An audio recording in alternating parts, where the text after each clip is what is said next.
பரமசிவன் பாத்திமா திரைப்படத்தினுடைய பாடல் வெளியீட்டு விழாவிற்கு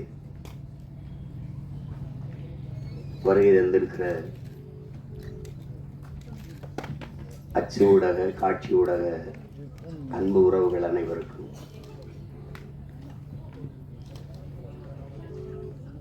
மேடையிலே அமர்ந்திருக்கிற பெருமக்கள், கலைஞர்கள், அரங்கை நிறைத்து அமர்ந்திருக்கிற என் அன்பு சொந்தங்கள் அனைவருக்கும் என்னுடைய அன்பும் வணக்கமும்.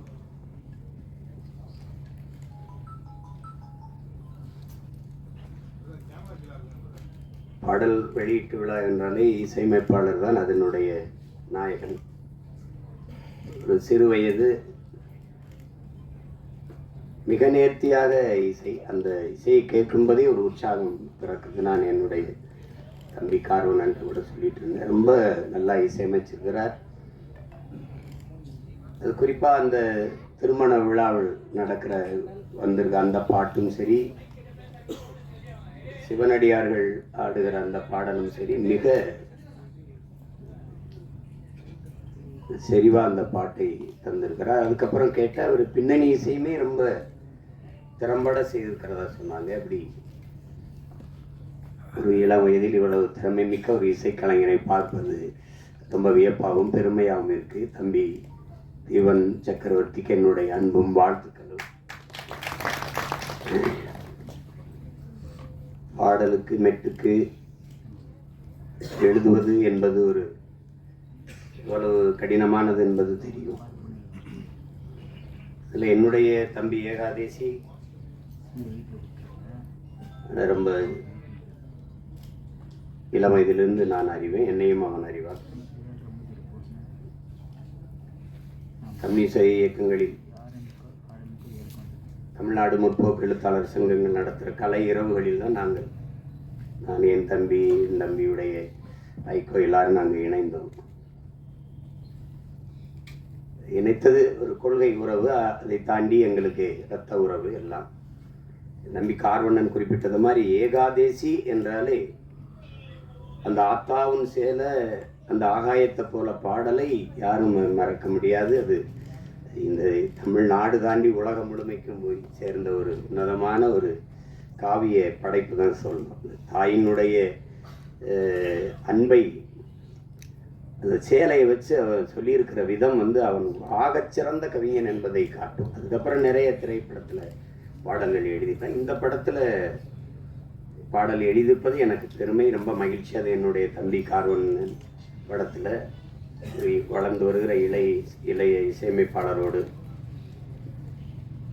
ஒளிப்பதிவாளர் என் தம்பி துரைமுருகன் தான் அந்த காணொலியை காட்டினார். அந்த முன்னோட்டத்தை அது எடுத்தோன்னே கேட்டது, இது யார் ஒளிப்பதிவுன்னு. ஏன்னா எனக்கு தெரியுது அப்படின்னு. அது சுகுமாரனோன்னா அதான் நினச்சேன் அப்படின்னு. அவனுடைய ஒளிப்பதிவு ரொம்ப சாதாரண ஒளிப்பட கலைஞனாக தான் வந்தான். அப்புறம் சேர்ந்து மிக உரிய காலத்துக்குள்ள அதை கற்றுக்கொண்டு தன்னுடைய திறமையை வளர்த்து சிறந்த ஒளிப்பதிவாளர்களில் ஒருவராக தன்னை நிலைநிறுத்திட்டான். அவனுடைய கும்கி ஆகட்டும், அதுக்கு முன்னாடி வந்த மைனா, 2 படமும் மிகச்சிறப்பாக. கும்கிலாம் ஒளிப்பதிவு அசாத்தியமாக செஞ்சிருப்பான்.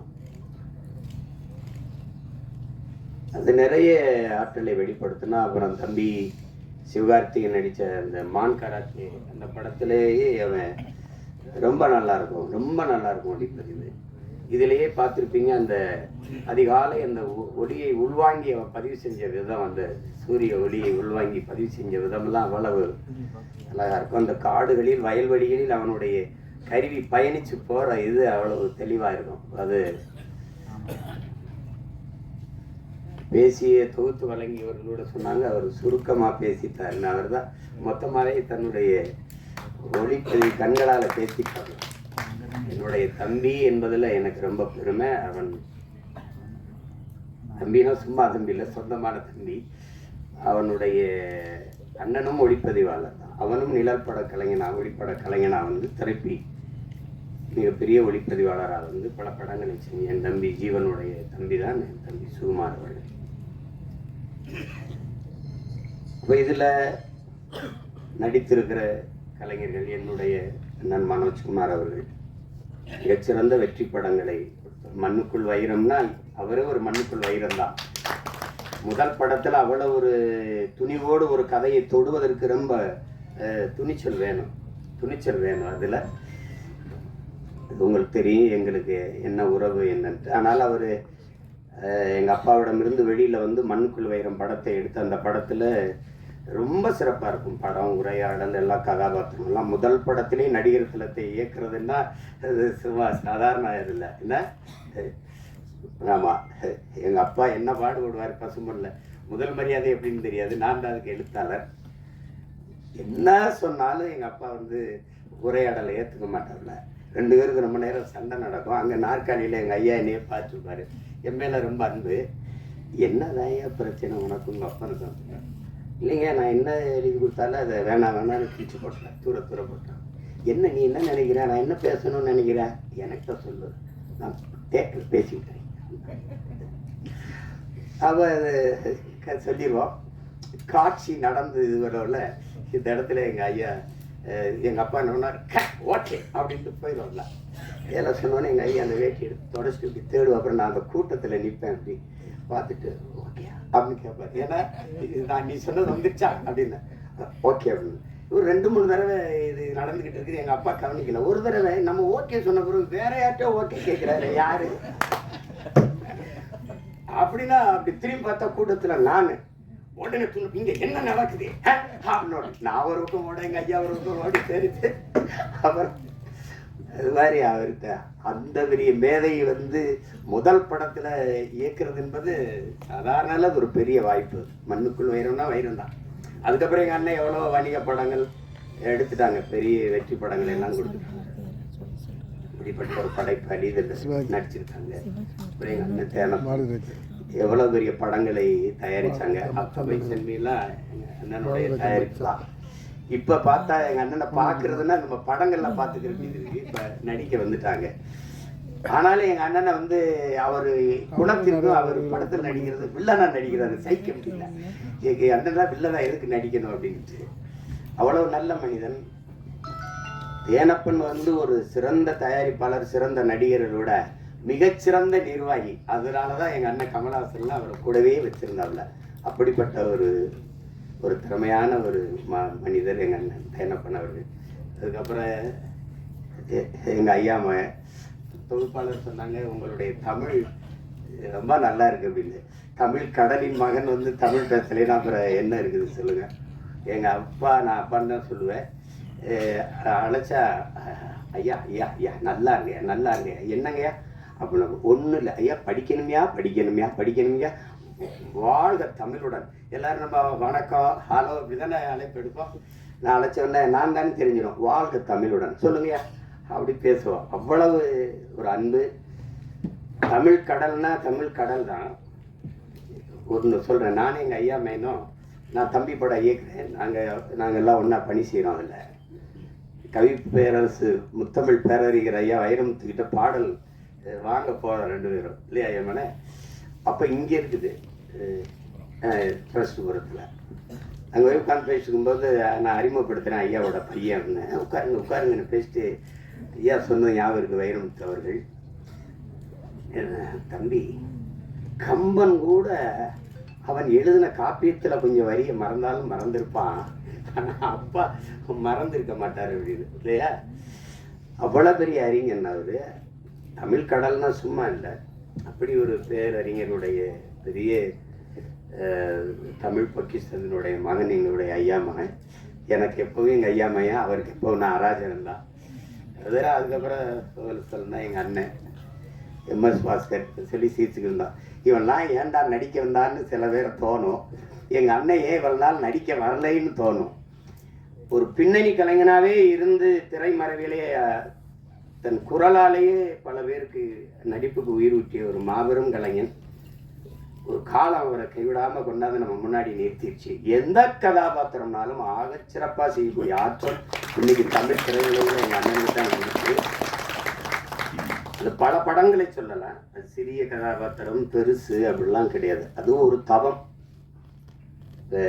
என் தம்பி சொல்லும்போது சிவாஜி மாதிரின்னு எங்கள் அண்ணன் கூச்சப்பட்டார். நாங்கள் உங்களை சிவாஜின்னு சொல்லலை, அது மாதிரின்னா மாதிரின்னு எப்படின்னா அந்த ஈடுபாடு.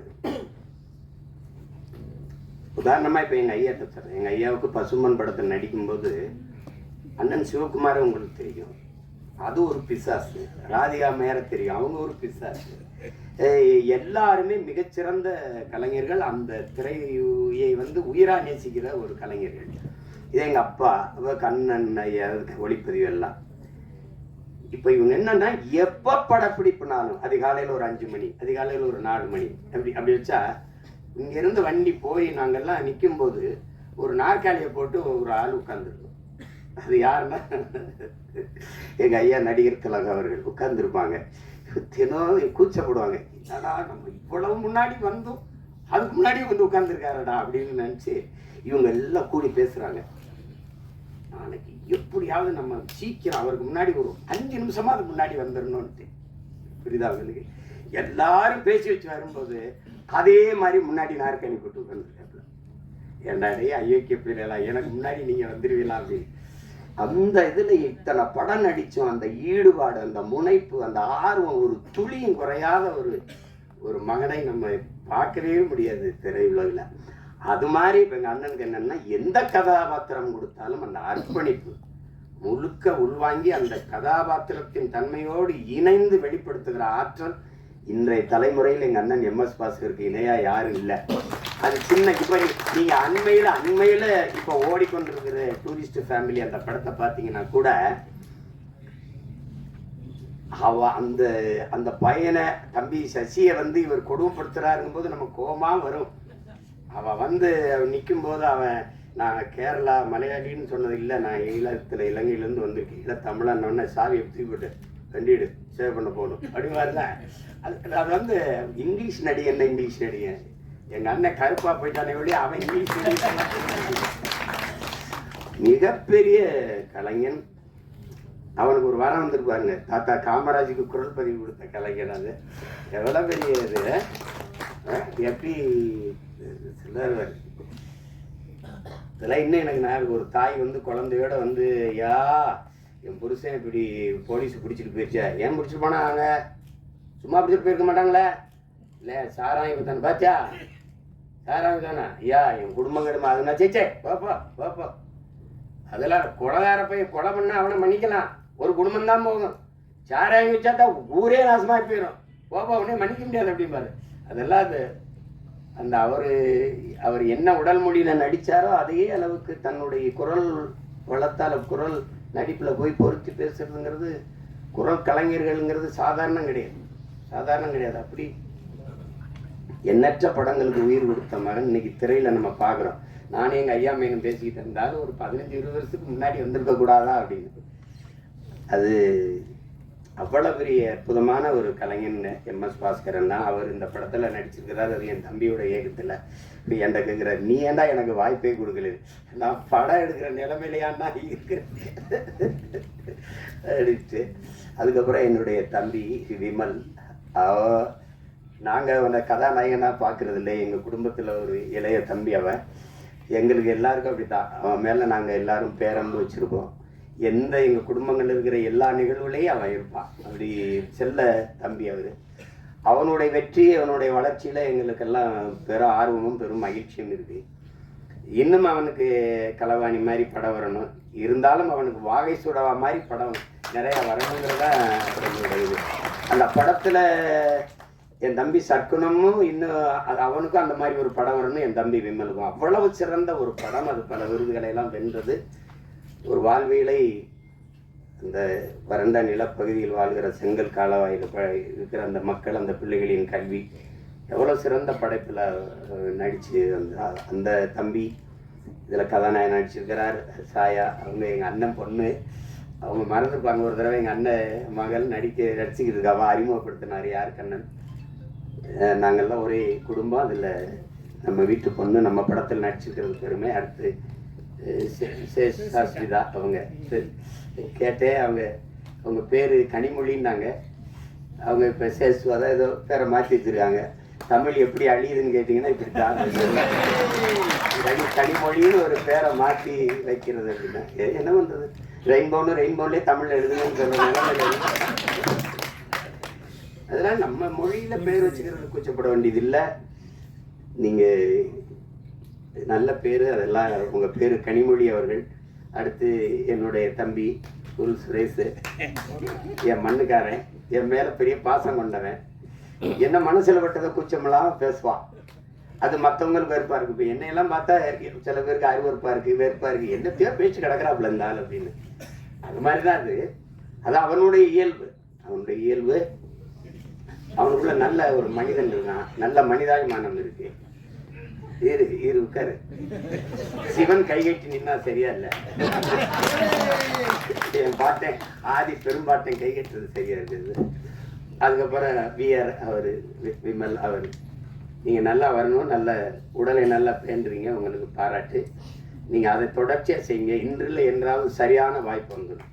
என் தம்பி அருண் விஜய் தெரியுமா, ஒய்எம்சியில் நாங்கள்லாம் பயிற்சி எடுப்போம். அப்போ அவன் நல்லா உடலை வச்சுருப்பான். வாய்ப்பு சரியாக வரலை. நான் சொன்னேன், நீ இதை மட்டும் சரியாக செஞ்சுக்கிட்டே இரு, ஒரு நாள் நீ சரியான இடத்துக்கு வந்து வென்றுவாங்க. அதே மாதிரி அவனுக்கு படம் வந்து அடிச்சிட்டான். தடயம் அந்த படங்கள்லாம் வந்து குற்றம் 23 அடிச்சிட்டான். அதனால அதை மட்டும் சரியாகுது. உங்களுக்கு ஒரு சான்று உட்காருங்க சார். எனக்கு எங்கள் அண்ணன் சரத்குமாரை நான் அண்ணன் தான் கூப்பிடுவேன். நாங்கள் ரொம்ப நெருக்கம். விண்ணூர்தி நிலையத்தில் சந்தித்தோம். இப்போ பொன்னியின் செல்வன் வெளியாயிடுச்சு.